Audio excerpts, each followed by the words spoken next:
Background remove masking use করে কিভাবে background remove করে এটা এখন আমরা দেখব।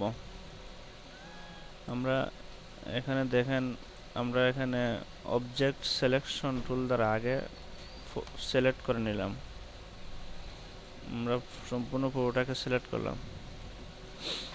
সিলেক্ট করার পরে আমরা এখানে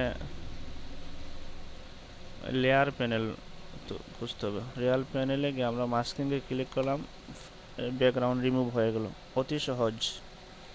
আবারও দেখাইতেছি, আমি দেখেন আমি সিলেক্ট করেছি কার মাধ্যমে, এই যে অবজেক্ট সিলেকশন টুলের মাধ্যমে। তারপর আমি মাস্কে ক্লিক করেছি, ব্যাকগ্রাউন্ড রিমুভ শেষ।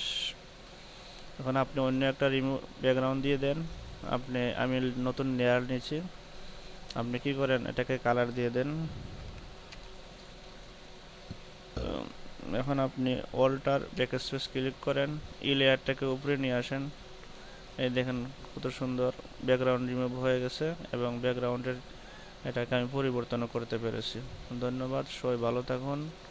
সামনে ভিডিও আসবে ইনশাল্লাহ কিভাবে অন্য কাজগুলা করতে হয়।